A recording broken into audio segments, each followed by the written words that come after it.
In episode 1, we saw that a miserable and lonely orphan kid named Haruto was left behind by his parents on a space module. He lived in a dark and cruel society that concealed the last remnants of the vampire god's ancient weapons. But when a cosmic threat invaded their spaceship, he unleashed the dormant and corrupted vampiric powers within him and activated the hidden potential of the living weapons. Let's continue with episode 2. As everyone tried to cope in their own way, the EYE's lunar orbit helicopters landed near the school. Senator Fydro met with the teachers and said that Jor was always an ally of EYE's. It was their duty to help them in their time of need. Haruto and the others saw their school and felt like it had been years. They realized that their protector was here, and the students surrounded Haruto. The girls felt something in their place where light did not reach. In the past 2 years, Lau had killed 5,000 soldiers by himself and earned the nickname of One-Man Army. The students ate the good food provided by EYE's, and the girls enjoyed a hot bath.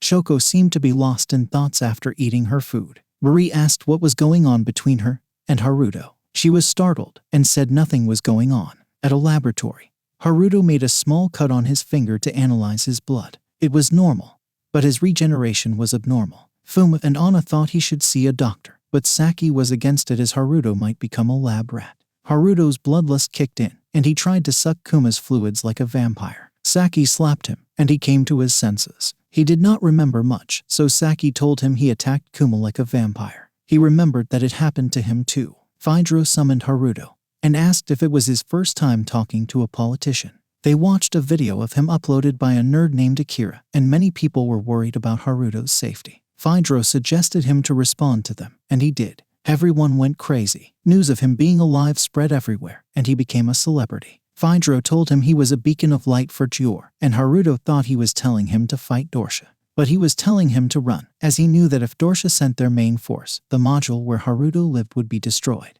At an underground cell, someone tried to inject Leaf with something, but he took out the light with the nut he got from the chair he was tied to and stole a gun to kill everyone there. The next day, the students waited for the cable cars to take them to the school, and Haruto told the students to listen to the EYE's soldiers. At the student council room, Takahi saw 2 lovebirds and told them to go to the cable car platform. She barged into the room and demanded to know where Satomi, the student council president, was. A girl pointed to the window and said he was busy. She ordered them to follow her to the cable cars and escape the area. Satomi was trying to calm down the students and help them evacuate, but he couldn't forget what Lal had told him earlier. Somewhere else, Leif's location was finally detected by the EYE's soldiers, who were scolded by Lal for their incompetence. Leif used a wire to jump from the top of the building to the bottom, dodging the soldiers who chased him. He saw some of them carrying flamethrowers and decided to launch them into orbit. Then he faced a swarm of small spaceships that fired at him, but he destroyed them all with ease. Harad searched the school for any stragglers, while Shoko spotted a suspicious figure and ran after him.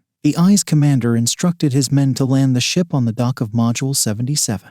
In the school, Razo confronted Haruto and demanded that he give him the robot, Valra, to avenge his fallen friend. Shoko stumbled upon Akira's secret lair and was shocked by what she saw. As the ship approached the dock, El created a massive smoke screen that made the ship and the jets crash into the wall. Harad realized that El had planned this all along. The commander contacted Figueroa and told him that he was stuck and that he couldn't provide a safe evacuation for them. The students panicked, and in the school, Lelf defeated Razo and asked Harad to make a contract with him to start a revolution in Doria. The EYE's government received a proposal from their military, which suggested that they should defend their borders from Doria for 6 months and use that time to produce more robots like Valra, which could easily break through Doria's defense. Haruto questioned El's motives, as he was a Dorian soldier himself. El explained that he had always wanted to overthrow Doria, and that Harad and Valra gave him the opportunity to do so sooner. Harad didn't trust him, as he had killed him before. El told him that he had no choice but to make a contract with him if he wanted to save the school. And Shoko. Akira noticed that Shoko had entered her lair and threw everything she could at her, telling her to keep quiet and hide. Harad saw Valra in the distance and thought that he could use it to free the EYE's ship, but El told him that he needed his agreement to protect the people and reminded him that his prophecies always came true. Harad refused, and El told him to show him the peace sign if he changed his mind.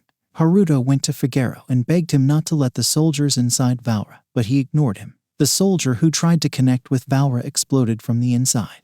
Then, the Dorch ships arrived and attacked the module with lasers, damaging the EYE's ships as well. Figueroa realized that he had no way out, and that Doria had arrived early. He ordered the soldiers to prepare a fast vessel for him to escape. Shoko learned about this from Akira. Haruto confronted Figaro and accused him of breaking his promise to save the students, but he said he only cared about himself. He was arrested by the soldiers, but he tried to bite their arm to transfer his consciousness. It didn't work, as he needed to bite the skin. Haruto was captured, and the next morning, Figaro told the students to stay calm and wait for the evacuation to resume. Shoko knew that Figaro was lying, but she couldn't reach Harad, who had been arrested by the soldiers. She ran into Kuma, who told her the truth about Figaro's plan to abandon them and escape. She decided to expose him in an emergency student council meeting, but they didn't believe her without any proof or source. She was about to give up when she suddenly had a crazy idea. She stripped off her clothes and claimed that she had a bomb implanted in her body and that she would detonate it if they didn't listen to her. Satomi and Takahi were shocked and convinced by her bluff, while Saki wondered if she had gone insane.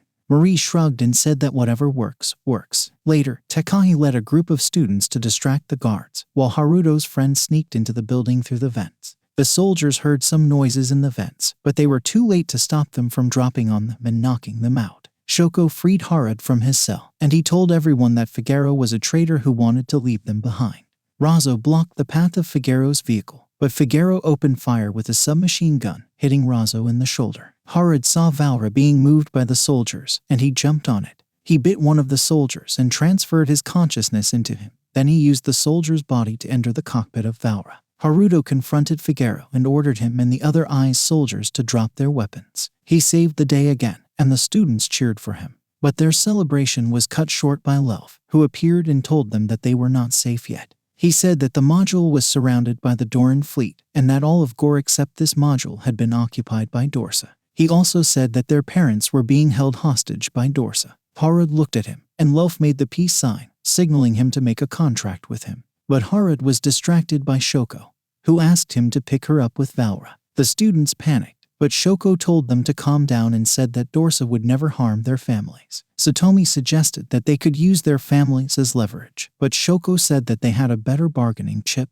Valra. She said that Valra was a powerful robot that could change the outcome of the war, and that they could threaten to give it to Aiz if Dorsa didn't let them go. The students liked her idea, and Shoko told Figaro that they would only hand over Valra to Aiz if Aiz fought with Gore and helped them. Figaro refused, but Shoko threatened to give Valra to Dorsa instead. Figaro realized that he couldn't let that happen, and he agreed to ally with Gore again. In space, the Aiz and Dorsa fleets were clashing, and Dorsa seemed to have the upper hand with their advanced technology and WAFs. They destroyed the main ship of Aiz, and they were about to reach the dock when Harad showed up with Valra, holding a huge gun. He fired at the WAFs and blew them up. Then he started to cut the structure that was holding Module 77 to the Dyson sphere. He followed Shoko's suggestion to make Module 77 independent, so that they could negotiate with Aiz and Dorsa as equals in space. Harad kept cutting the structure while dodging the enemy's fire, and he finally detached the module from the Dyson sphere. Lelf was impressed by Shoko, and he asked who she was. A girl told him that she was the daughter of Gore's president.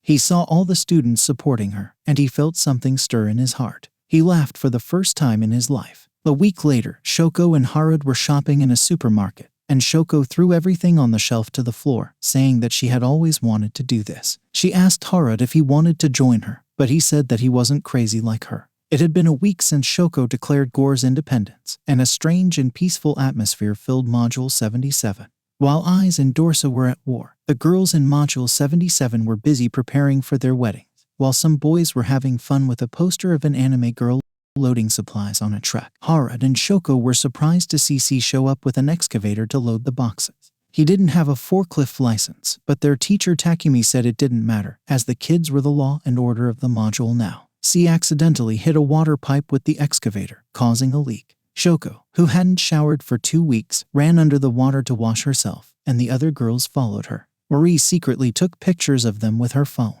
At the student council meeting, Satomi noticed Nanami's chest as she was feeling hot, and he told her that it was because they had moved away from the artificial sun. At Aiz, a meeting was held to discuss Module 77's independence. Some of them were opposed to the students taking over the module, but their president and Jeffrey argued that they shouldn't do anything rash, as the elections were near. They reminded everyone that their real enemy was Dorsa. At Dorsa, their leader Amadas gave a speech to the nation and said that power was everything, and that they should never forget the devastation they had suffered in the past. At the module, Professor Takumi went to Valra 1 and marveled at the technology of the robot. He wondered how Harad's father Soi had created it. Nanami came and asked him what he was doing there, and he told her that he would sleep there from now on, as he wanted to find out more about the robot. She told him that he should be the leader of the students, as he was the most senior, but he said that she would do a great job herself and closed the door. Meanwhile, Love hacked the electrical circuits to sneak into a mysterious room, and his eyes widened when he saw what was inside. That's it for today, guys. See you in the next episode.